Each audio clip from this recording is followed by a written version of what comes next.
लगातार जंग लड़ते रहने के कारण अब इजरायली सैनिकों ने नेतन्याहू सरकार को सख्ती में डाल दिया है। ऐसे में अब इजरायली सरकार के लिए मुश्किलों भरा ये समय जंग की जीत और हार का एक अहम किरदार साबित हो सकता है। दरअसल युद्ध के मैदान में सालों साल तक लड़ाई लड़ने के बाद लौटने वाले इजरायली सैनिकों को कई तरीके के रोग और शारीरिक क्षति हो रही है। हालात यह है कि युद्ध के मैदान में लंबा समय बिताकर आए बहुतायत लोगों को मेंटल ट्रॉमा झेलना पड़ रहा है। गाजा और लेबनान की जंगों से वापस लौट रहे कई सैनिक इसका शिकार हो चुके हैं और इसका भय दूसरे सैनिकों में भी अब होने लगा है। खुद इजरायली अधिकारी इस बात को मान रहे हैं कि इजरायली सैनिकों में मानसिक बीमारियों और खुद की जान लेने वालों की संख्या में बढ़ोतरी दर्ज की जा रही है और इसे लेकर एक अलर्ट भी जारी किया गया।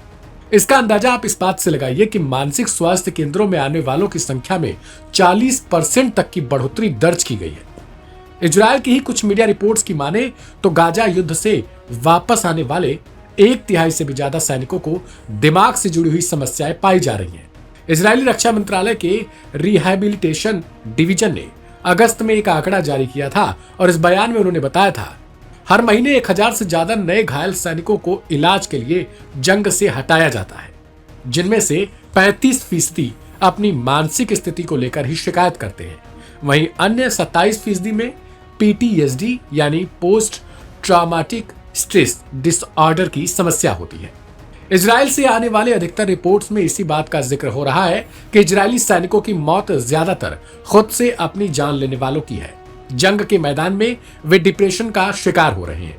बढ़ते तनाव के कारण वो या तो सेवाओं से निकल रहे हैं या फिर अपनी जीवन लीला समाप्त करना पसंद कर रहे हैं। जाहिर सी बात है कि अगर सेना का मनोबल गिर रहा हो तो फिर जंग जीतना तो दूर की बात है, जंग के मैदान में बने रहना भी असंभव सा लगने लगता है।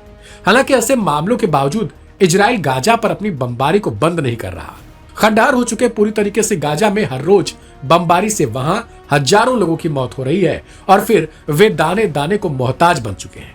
हमास के अक्टूबर 2023 के हमले के बाद से तकरीबन 14 महीनों से जारी विनाशकारी युद्ध के खत्म होने का अब तक कोई संकेत भी नहीं मिला, लेकिन इसके बावजूद हमास ने इजरायली नागरिकों को बंधक बनाए रखे हुए है और उन्हें छोड़ने तक को राजी नहीं है।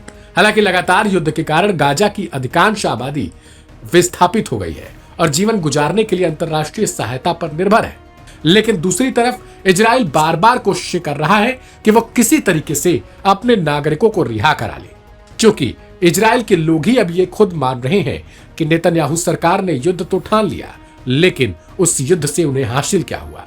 जिन लोगों को हमास ने बंधक बनाया उन्हें अभी तक छुड़ाया नहीं गया। इस रिपोर्ट को लेकर आपकी अपनी प्रतिक्रिया क्या है उसे कमेंट बॉक्स में बताएं। ढेर सारी खबरों के लिए सब्सक्राइब करें लाइव हिंदुस्तान।